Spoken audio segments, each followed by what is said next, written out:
으악! 현우는 새벽에 갑자기 눈을 떴다. 식은땀이 목덜미를 타고 흘러내렸다. 꿈이 너무 생생했다. 숫자, 코드, 긴 영문자들이 파도처럼 몰려들더니 이마 한가운데 새겨진 듯 했다. 뭐야 이게? 그는 작은 손으로 이불을 꾹 움켜쥐었다. 머릿속에 남은 숫자 하나. 이상하게도 사라지지 않고 계속 떠올랐다. 아침이 되자 호기심을 참지 못한 현우는 아빠의 낡은 노트북을 켰다. 학교 과제용으로만 쓰던 거라 인터넷도 느렸지만 상관없었다. 주소창에 이걸 입력하면 되나? 조심스럽게 하나하나 입력하는 동안 심장이 터질 듯 뛰었다. 딸깍! 화면이 바뀌자 검은 배경에 낯익은 로고가 나타났다. 그리고 비트코인? 그 순간 주르륵 숫자들이 늘어서더니 거대한 금액이 화면 가득 펼쳐졌다. 소년의 눈동자가 커졌다. 이게 뭐야? 진짜야? 숨을 삼키며 뒤로 물러섰지만 다시 다가가 확인했다. 지갑 속 잔액은 상상조차 할 수 없는 숫자였다. 수천억? 어른들이 말하는 재벌 같은 단어가 떠올랐다. 그때 엄마의 목소리가 들렸다. 현우야, 밥 먹어. 금방 나가요. 황급히 창을 닫고 노트북을 덮었다. 가슴은 여전히 쿵쾅거렸다. 식탁에서 엄마가 웃으며 물었다. 왜 이렇게 땀에 젖었어? 무슨 일 있어? 아, 그냥 악몽 꿨어요. 꿈 때문에 땀을 이렇게 흘려. 엄마는 고개를 갸웃했지만 더 묻지 않았다. 옆에서 동생 지우가 장난스럽게 말했다. 형, 또 게임하다가 밤새운 거 아니야? 아니거든. 현우는 괜히 큰 소리 쳤다. 동생의 웃음소리가 귀찮게 들렸다. 그날 밤 다시 혼자가 되자 그는 노트북을 켰다. 이번엔 더 조심스럽게. 화면 속 숫자를 뚫어지게 바라보다가 속으로 중얼거렸다. 이건 전생에 나한테서 온 거야. 맞아. 기억이야. 희미하게 스쳐가는 장면들. 고급 정장을 입은 채 거래소에서 웃고 있던 사내, 높은 빌딩, 환호하는 군중들. 그리고 갑작스레 찾아온 어둠. 현우는 두 손으로 머리를 감싸쥐었다. 전생에 난 비트코인 부자였어? 손끝이 떨렸다. 당장이라도 이 돈을 쓰고 싶은 마음과 누구에게도 말하면 안 된다는 직감이 동시에 몰려왔다. 만약 애들한테 말하면 아니야. 엄마 아빠한테도 안 돼. 그는 스스로를 다잡았다. 이건 내 비밀이야. 아무에게도 말하지 말자. 거울 속 아직 12살밖에 안 된 자신의 얼굴이 보였다. 하지만 어떻게 해야 하지? 이걸 그냥 숨기고 살 수 있을까? 그때 휴대폰 알람이 울렸다. 내일 시험 준비하기. 현우는 피식 웃었다. 수천억 있는 내가 내일 수학 시험 걱정이나 하고 있네. 잠시 망설이던 그는 마지막으로 노트북을 껐다. 그리고 결심했다. 지금은 아니야. 나만 아는 계획을 세워야 해. 아직은 때가 아니야. 그 순간 마음 한구석에 이상한 따뜻함이 스며들었다. 이 힘을 나만을 위해 쓰면 안 돼. 어딘가에서 속삭이는 목소리 같았다. 현우는 몰랐다. 그날 밤이 그의 운명을 바꾸는 첫 번째 문이 될 거라는 걸. 교실 창가에 앉은 현우는 한쪽 손으로 턱을 괴고 바깥을 바라보고 있었다. 운동장에서 들려오는 아이들의 떠드는 소리, 공이 튀는 소리가 들려왔지만 그는 전혀 집중하지 못했다. 현우야, 또 멍 때리냐? 앞자리에 앉은 민수가 돌아보며 장난스럽게 물었다. 아니. 그냥 생각 좀 했어. 너 맨날 생각해. 뭐 과학자라도 될 거냐? 민수는 킥킥 웃으며 다시 친구들과 장난을 이어갔다. 현우는 가방 속에 숨겨둔 작은 수첩을 떠올렸다. 거기엔 자신이 찾아본 경제학 용어, 사회복지 정책, 철학자들의 말들이 빼곡히 적혀 있었다. 보통 12살이 알리 없는 단어들이었다. 저녁 집에 돌아온 현우는 서재에 틀어박혔다. 책상 위에는 경제학 입문, 사회복지학의 이해, 플라톤의 대화편 같은 책들이 뒤엉켜 있었다. 12살이 이런 책을 본다고 하면 다들 미쳤다고 하겠지. 현우는 책을 펼치며 혼잣말을 했다. 엄마가 방문을 열고 들어왔다. 현우야, 숙제는 다 했어? 응, 거의 다 했어요. 엄마는 책상 위를 보고 눈을 크게 떴다. 이게 뭐야? 철학책? 너 이런 거 이해는 돼? 재미있어. 그냥 사람들이 왜 사는지, 어떻게 살아야 하는지 궁금해서. 넌 참 별난 애야. 엄마는 웃으면서도 고개를 저으며 방을 나갔다. 며칠 후 현우는 우연히 민수의 부모님 얘기를 듣게 됐다. 쉬는 시간 민수가 한숨을 쉬며 말했다. 아빠 허리 수술해야 한대. 근데 돈이 너무 많이 들어서 큰일이야. 병원비. 현우는 심장이 철렁 내려앉았다. 그래도 괜찮아. 엄마가 알바 더 나간다 그랬어. 민수는 애써 태연한 척했지만 눈빛은 흔들리고 있었다. 그날 밤 현우는 노트북을 켜고 조심스럽게 송금 절차를 밟았다. 익명으로 흘러가는 돈. 이렇게 하면 민수네도 숨 좀 쉴 수 있겠지. 송금 버튼을 누르며 그는 조용히 미소 지었다. 며칠 뒤 민수는 점심시간에 활짝 웃으며 말했다. 야, 우리 아빠 수술 날짜 잡혔어. 정말? 다행이다. 친구들이 함께 기뻐했지만 현우의 마음속은 더욱 뜨거웠다. 자신이 한 일은 아무도 몰랐다. 오직 자신만이 알고 있었다. 돈은 그냥 쌓아두는 게 아니야. 쓸수록 의미가 생기는 거야. 현우는 혼잣말로 중얼거리며 도시락을 집어들었다. 그러나 비밀은 늘 긴장을 동반했다. 집으로 돌아오는 길, 친구 준호가 다가와 물었다. 야, 너 요즘 왜 이렇게 똑똑해진 거야? 수업 시간에도 맨날 혼자 뭔가 적고 있고. 그냥 책 좀 읽어서. 에이, 거짓말하지 마. 너 뭔가 숨기는 거 있지? 현우는 순간 움찔했지만 억지로 웃어넘겼다. 숨길 게 뭐가 있어? 그냥 공부가 재밌어졌어. 알았어. 근데 진짜 수상하다니까. 준호는 의심 어린 눈길을 보냈고 현우는 더 단단히 마음을 다졌다. 아무도 모르게. 절대로 들켜선 안 돼. 그날 밤 창문 너머로 불어오는 바람을 맞으며 그는 속으로 다짐했다. 나는 평범한 12살로 살아야 해. 하지만 내 안에는 다른 무게가 있어. 그걸 어떻게 쓸지는 나한테 달려있지. 그리고 현우는 다시 책장을 펼쳤다. 철학자의 문장 위에 작은 손가락이 멈췄다. 정의란 각자에게 마땅히 주어져야 할 것을 주는 것. 현우는 조용히 미소 지었다. 그래. 이게 내가 가야 할 길이야. 장래 희망 적어라. 10년 뒤 너희가 되고 싶은 모습. 담임 선생님의 목소리가 교실을 울렸다. 학생들은 웅성거리며 펜을 굴렸다. 난 의사.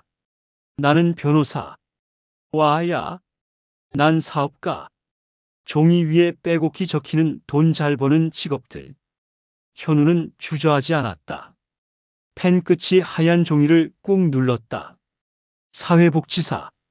순간 옆자리에 앉은 민수가 고개를 내밀더니 눈이 휘둥그레졌다. 야, 너 진짜로 이렇게 쓴 거야? 응. 왜? 에이, 장난치지 마. 너 성적도 잘 나오고 머리도 좋은데.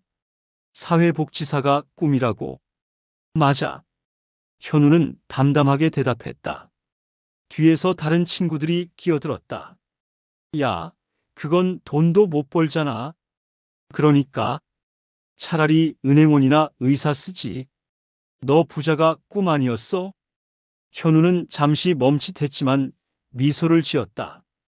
돈만 있다고 다 행복한 건 아니잖아. 친구들은 이해 못하겠다는 표정으로 서로를 쳐다봤다. 쟤 진짜 특이하다니까. 공무원이 좋긴 한데 사회복지라니. 담임이 종이를 거두며 현우의 답을 힐끗 보았다. 사회복지사라 잘 어울리네. 선생님은 의미심장한 미소를 지었다. 방과 후 교실 복도에서 민수가 다가왔다. 야, 솔직히 왜 그런 거야?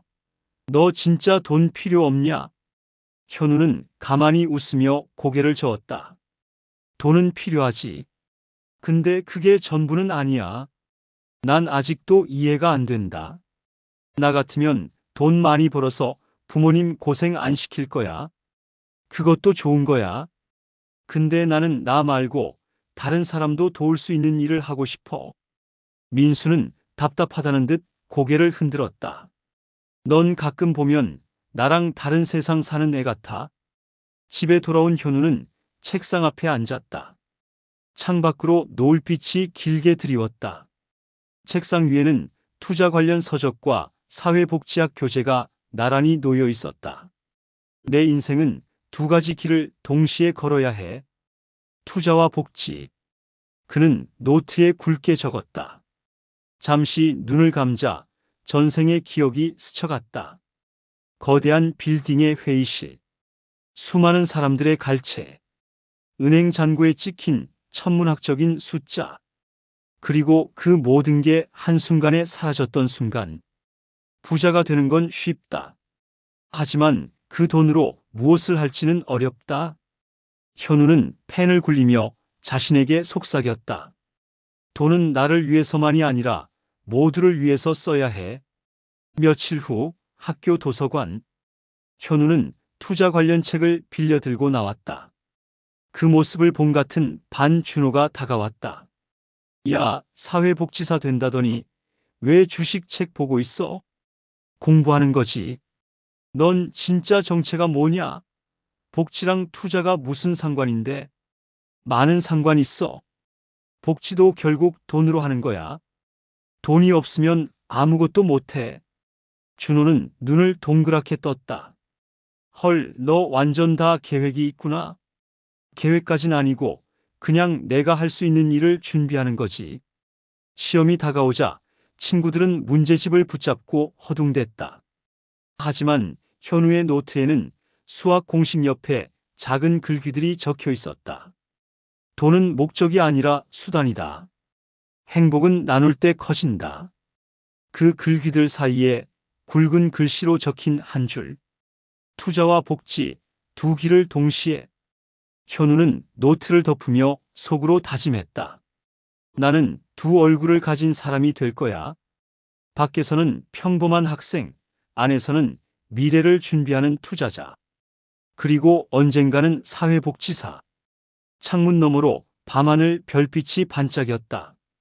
마치 그의 결심을 응원하는 듯. 사회복지학과 1학년 환영합니다. 교수님의 밝은 목소리가 강의실을 울렸다. 새로운 친구들, 새로운 환경. 현우는 설레면서도 묘한 긴장감을 느꼈다. 옆자리에 앉은 선배가 말을 걸었다. 혹시 너도 복지사 꿈꾸고 온 거야? 네. 어릴 때부터 생각했어요. 오, 대단하다. 요즘은 다들 돈 되는 과 가는데 진심인가 보네. 현우는 고개를 끄덕이며 웃었다. 돈보다 중요한 게 있다고 생각해요. 낮에는 강의실, 밤에는 또 다른 세계였다. 비트코인, 오늘은 또 오르네. 기숙사 방 한쪽에서 노트북을 켜놓고 차트를 바라보던 현우의 눈빛은 날카로웠다. 캔들 차트가 오르내릴 때마다 펜으로 노트에 적었다. 장기적 관점. 흔들리지 말 것. 룸메이트 성민이 고개를 내밀며 물었다. 야, 넌 뭐 그렇게 맨날 그래프만 보냐? 주식하냐? 아, 그냥 공부하는 거야. 에이, 솔직히 말해봐. 너 돈 굴리는 거 맞지? 현우는 피식 웃으며 대답을 흐렸다. 그냥 취미야, 취미. 몇 달 후 드디어 첫 실습을 나가게 되었다. 여기는 어르신들이 계신 요양원입니다. 담당 사회복지사가 안내하자 현우는 긴장된 얼굴로 고개를 끄덕였다. 한 방에 들어서자 휠체어에 앉아 창밖만 바라보는 노인이 있었다. 할아버지, 안녕하세요. 현우가 다가가자 노인은 천천히 고개를 돌렸다. 누구냐? 저는 사회복지학과 학생이에요. 잠시 이야기를 나눠도 될까요? 노인은 잠시 침묵하다가 낮게 말했다. 살아 뭐하냐? 내 인생 다 끝났는데. 그 말에 현우의 가슴이 철렁 내려앉았다. 그는 노인의 손을 잡으며 천천히 대답했다. 아직 끝난 게 아니에요. 지금도 누군가에게는 할아버지가 필요한 존재예요. 노인의 눈가가 잠시 흔들렸다. 다른 실습지에서는 장애를 가진 아이들을 만났다. 선생님, 저도 나중에 공부할 수 있어요? 작은 목소리로 묻는 아이의 눈빛. 현우는 차마 쉽게 대답할 수 없었다. 대신 꼭 안아주었다. 그럼, 너도 할 수 있어. 조금 느릴 뿐이야. 그날 밤 기숙사 방에 돌아온 현우는 한동안 침대에 앉아 멍하니 있었다. 가난, 병, 외로움. 책에서만 보던 단어들이 현실로 다가왔을 때 그의 심장은 무겁게 눌렸다. 노트북을 켜고 지갑을 열었다. 마우스를 쥔 손이 떨렸다. 이 돈은 단순한 숫자가 아니야. 생명을 살릴 수 있는 열쇠야. 그는 또 다른 가명을 만들었다. 그리고 송금 버튼을 눌렀다. 익명의 후원금은 요양원과 아동센터로 흘러들어갔다. 며칠 후 복지관 직원이 말했다. 신기해요. 갑자기 누군가 큰 금액을 기부해 주셔서 아이들 교재도 새로 사고 어르신들 간식도 챙겨드릴 수 있었어요. 정말요? 그럼 다들 좋아하시겠네요. 현우는 애써 태연하게 대답했지만 마음속 깊은 곳이 뜨겁게 달아올랐다. 실습을 마치고 돌아오는 길, 현우는 속으로 중얼거렸다.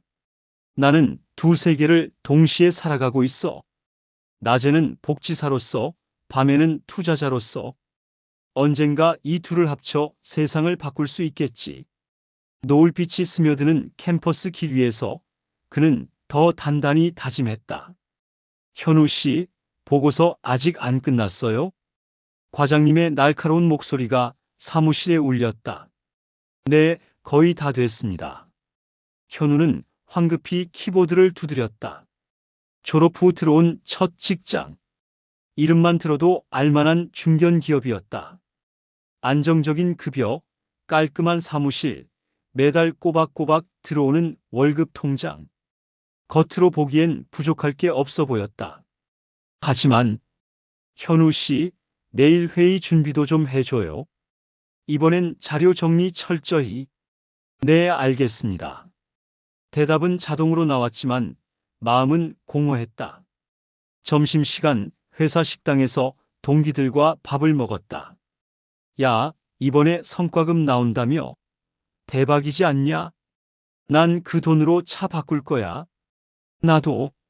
드디어 부모님한테 용돈 좀 크게 드려야겠다. 옆에서 묵묵히 밥을 먹던 현우에게 한 동기가 물었다. 넌 뭐 했을 거야? 적금? 아니면 여행? 현우는 잠시 숟가락을 멈추더니 애써 웃었다. 글쎄, 아직 생각은 안 해봤네. 뭐야, 재미없게. 돈 벌면 써야지. 다들 웃고 떠들었지만 현우는 다시 마음속으로 중얼거렸다. 돈은 쓰는 게 목적이 아니야. 의미가 있어야 해. 퇴근길, 지하철 창밖으로 스쳐가는 불빛을 바라보며 그는 스스로에게 물었다. 나는 정말 이 길을 가야 하나? 정장을 입고 줄지어 선 회사원들 틈에 끼어 있는 자신이 낯설게 느껴졌다. 그날 밤 집에 돌아와 노트북을 켰다. 비트코인 차트가 눈앞에 펼쳐졌다. 여전히 흔들림 없는 잔고. 그러나 그 금액조차 지금 이 순간의 허전함을 채워주지 못했다. 어느 날 회사 회식 자리. 현우 씨, 요즘 무슨 고민 있어? 표정이 늘 무겁네. 부장님이 술잔을 내려놓으며 물었다. 아, 아닙니다. 다 좋아 보여도 회사 생활이 쉽진 않지. 하지만 버티는 게 능력이야. 여기서 10년, 20년 있으면 다 보상받는다니까. 옆에서 동기가 맞장구 쳤다. 맞아요. 지금은 힘들어도 나중에 간부 되면 편하다잖아요. 현우는 고개를 끄덕였지만 속으로는 다른 대답이 맴돌았다. 나는 버티기 위해 사는 게 아니야. 2해 반. 매일 아침 같은 전철, 같은 보고서, 같은 회의. 현우의 눈빛은 점점 흐려졌다. 어느 날 창밖을 멍하니 보다가 불현듯 실습에서 만난 아이의 얼굴이 떠올랐다. 선생님, 저도 나중에 공부할 수 있어요? 그 작은 목소리가 가슴을 찔렀다. 또 다른 기억? 요양원에서 창밖만 바라보던 노인의 쓸쓸한 눈빛. 살아 뭐하냐? 내 인생 다 끝났는데. 현우는 숨을 깊게 들이켰다. 아니야. 나 이러려고 여기 온 게 아니잖아. 그 주말 부모님과 함께 저녁을 먹으며 그는 조심스럽게 말을 꺼냈다. 아버지, 어머니 저 회사 그만두려고 합니다. 아버지가 숟가락을 내려놓았다. 뭐라고? 이제 겨우 자리 잡았는데? 어머니는 놀란 눈으로 물었다. 현우야, 무슨 일 있어? 힘들어도 참고 다녀야지. 현우는 단호하게 고개를 저었다. 아니에요. 전 다른 길을 가고 싶어요. 다른 길이라니? 사회복지사. 원래부터 제 꿈이었잖아요. 지금은 늦은 것 같아도 시작해야 할 것 같아요. 식탁 위 공기가 무겁게 내려앉았다. 아버지는 깊은 한숨을 쉬며 말했다. 내 인생 내가 책임질 수 있으면 해라. 방으로 돌아온 현우는 창밖을 바라보았다. 도시의 불빛이 반짝였지만 그 눈빛 속에는 다시금 단단한 결심이 비쳤다. 답은 정해져 있었어. 나는 결국 복지의 길을 가야 해.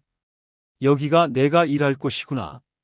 현우는 협회의 낡은 간판을 올려다보며 속으로 중얼거렸다. 농아인협회 미디어 접근 지원센터.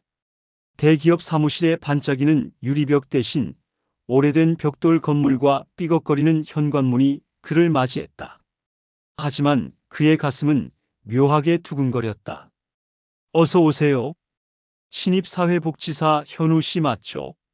센터장님이 반갑게 손을 내밀었다. 네, 잘 부탁드립니다. 현우가 고개 숙여 인사하자 옆에서 동료 직원 수진이 웃으며 말했다. 우린 인력이 많지 않아요. 현우 씨가 바로 실전에 투입될 거예요. 괜찮죠? 네, 준비됐습니다. 좋아요. 그럼 오늘은 수어 뉴스 제작 현장을 먼저 구경해봐요. 좁은 스튜디오 안 카메라 앞에 선 한농인 앵커가 깊은 숨을 내쉬었다. 조명이 켜지고 카메라에 빨간 불빛이 들어왔다. 그는 또렷한 눈빛으로 카메라를 응시하며 손을 움직였다. 빠르고 섬세한 수어가 화면을 가득 채웠다. 현우는 숨을 죽였다.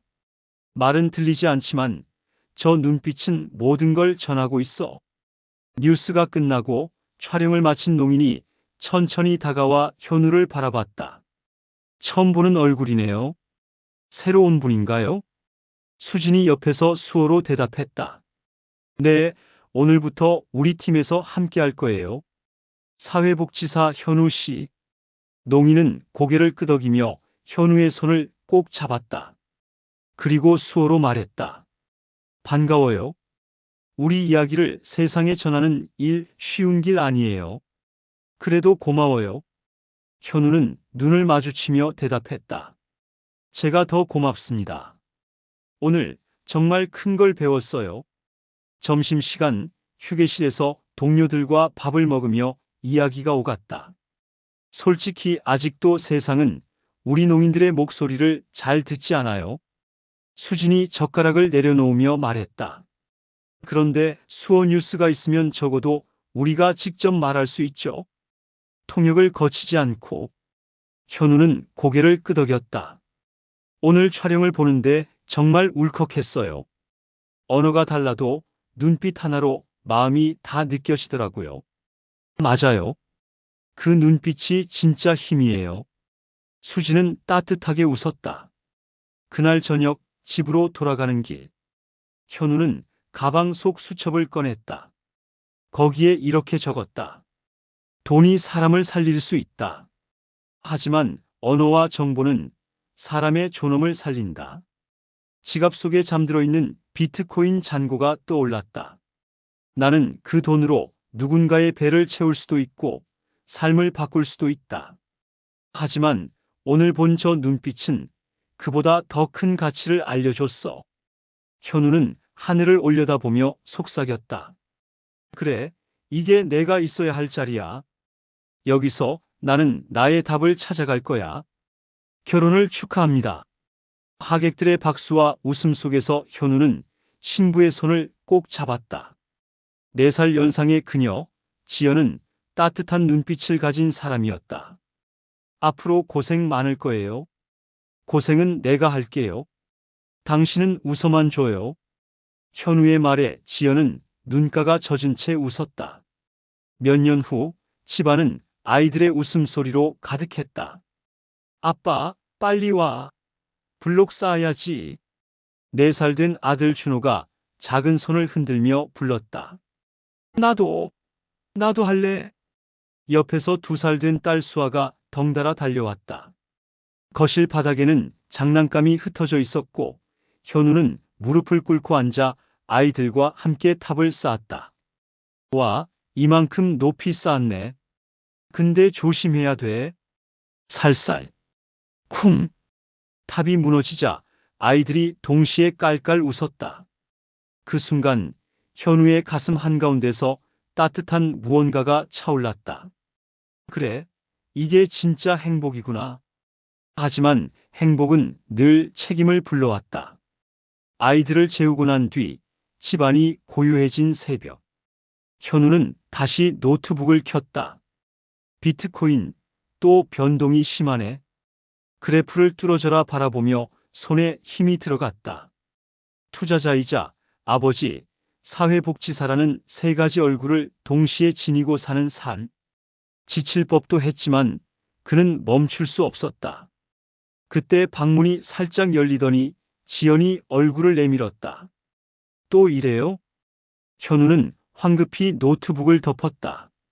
아, 그냥 자료 좀 보는 중이야. 지연은 미소 지으며 다가와 그의 어깨에 손을 얹었다. 당신, 뭔가 비밀이 있지?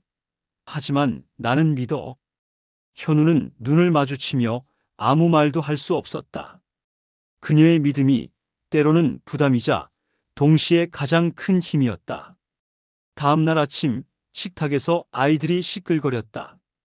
아빠, 오늘 어린이집에서 그림 그릴 거야. 나도 색칠할 거야. 아이들의 제잘거림을 들으며 현우는 조용히 속으로 다짐했다. 이 가족을 지켜내려면 더 강해져야 해. 돈이든 시간과 마음이든 절대 흔들리지 말아야 한다. 밤이 되자 그는 수첩을 펼쳤다. 거기엔 새로운 글귀가 적혔다. 투자와 복지, 그리고 가족. 3가지가 나를 움직이는 힘이다. 현우는 펜을 내려놓으며 아이들 방을 바라보았다. 그래. 나는 이 가족을 위해서라면 어떤 벽도 넘을 수 있어. 제47대 농아인협회 회장으로 현우 씨가 당선되셨습니다. 선거관리위원장의 목소리가 울리자 회의실 가득 박수가 터졌다. 현우는 잠시 눈을 감았다. 40대 초반 최연소 회장. 그는 단상 위에 올라섰다. 눈앞에는 수십 명의 농인 회원들이 박수를 보내고 있었다. 그들의 손끝에서 만들어지는 수어 박수. 손바닥을 흔드는 그 모습이 현우의 가슴을 파도처럼 쳤다. 저는 여러분 덕분에 이 자리에 설 수 있었습니다. 수어와 목소리를 동시에 사용하며 말하는 그의 눈빛은 단단했다. 이 협회를 더 이상 소외된 곳이 아니라 세상과 연결된 다리로 만들겠습니다. 며칠 뒤 언론은 일제히 현우를 다뤘다. 최연소 농아인 협회장 당선. 익명 기부자 현우였나? 비트코인 거부 출신 사회복지사. 기자들의 마이크가 그의 앞에 쏟아졌다. 현우 회장님, 수년간 이어진 익명 기부의 주인공이 정말 본인 맞습니까? 비트코인으로 얻은 막대한 자산을 어떻게 쓰고 계신가요? 왜 숨기셨습니까? 그는 잠시 숨을 고르고 입을 열었다. 제가 가진 건 단순한 돈이 아니었습니다. 누군가에게는 삶을 잇는 마지막 끈이었죠. 그래서 제 이름을 드러낼 이유가 없었습니다. 그러나 세상은 더욱 궁금해했다. 온라인은 연일 뜨거웠다. 전생의 기억이 있다?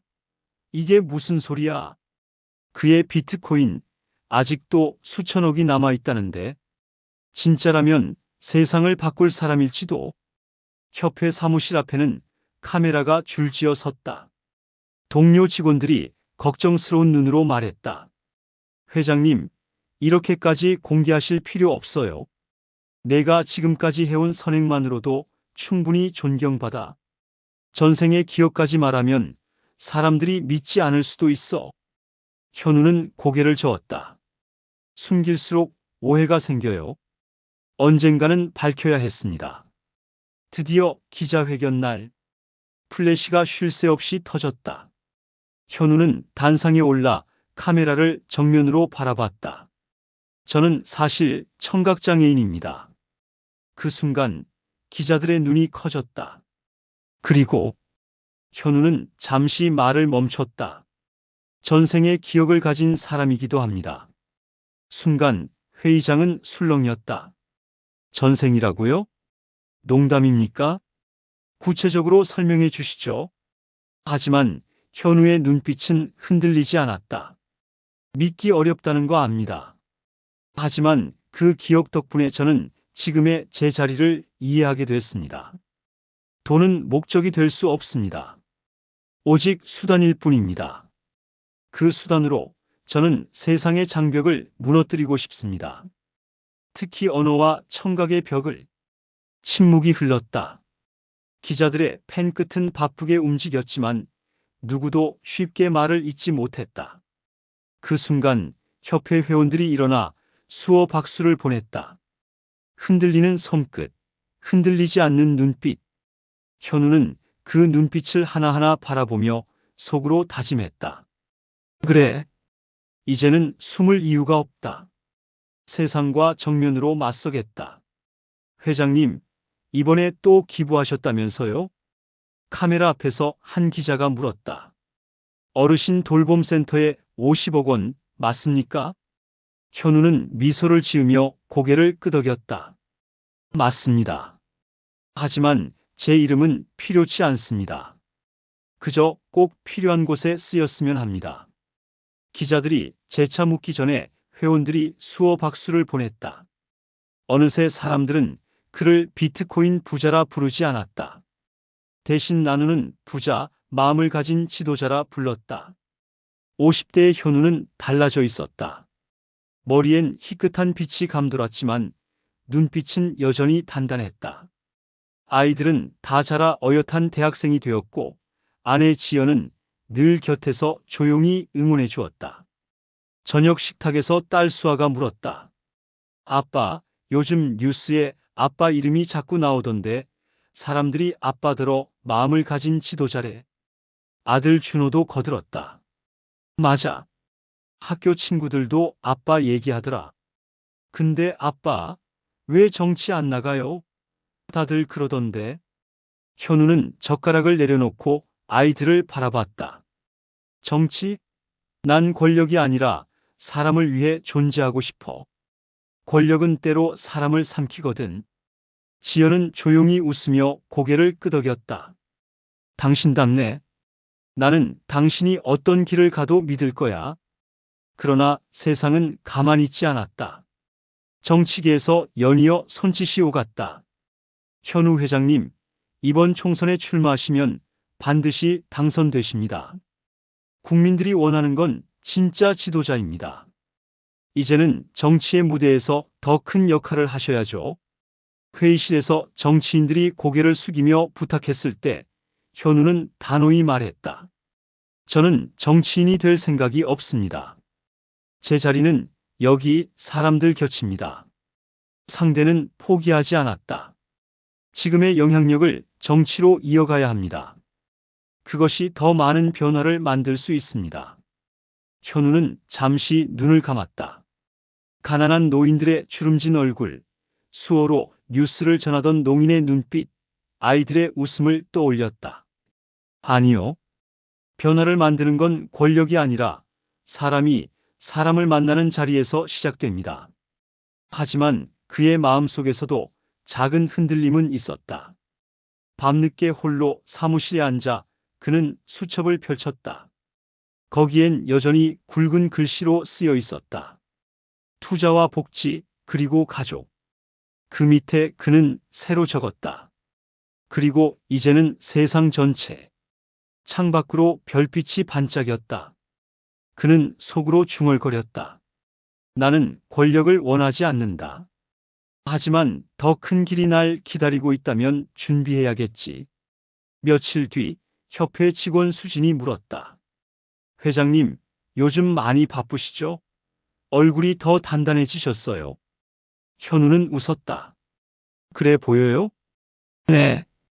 왠지 더 큰 길을 향해 가실 것 같아요. 현우는 대답 대신 창밖을 바라보았다.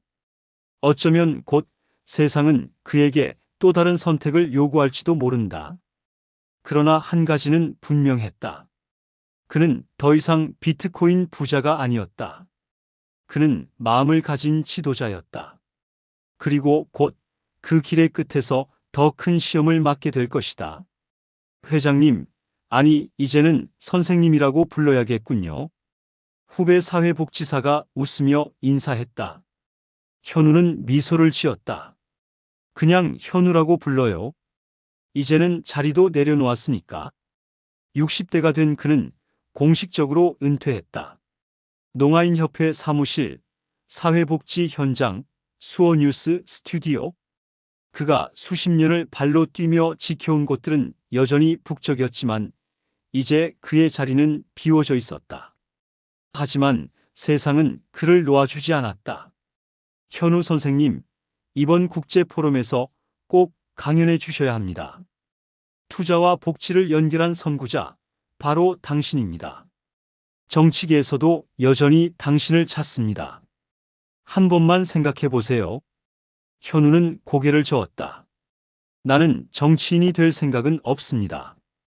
하지만 목소리를 낼 수 있다면 그것으로 충분합니다. 그날 세계 사회복지 포럼.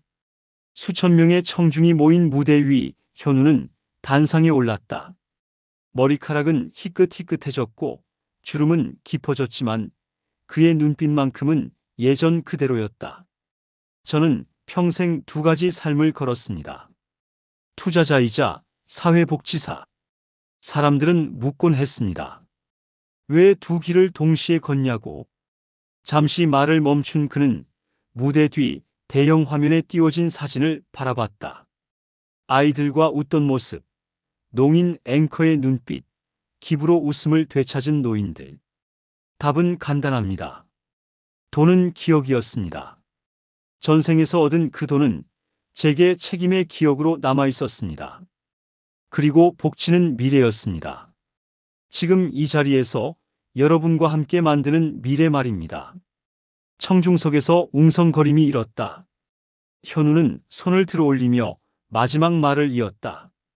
이제 저는 은퇴합니다. 하지만 제 발걸음은 멈추지 않습니다. 앞으로도 저는 나누겠습니다. 왜냐하면 미래는 혼자가 아니라 함께 만들어가는 것이니까요. 저는 이제 제 꿈을 여러분에게 맡깁니다. 순간 청중이 일어나 기립박수를 보냈다.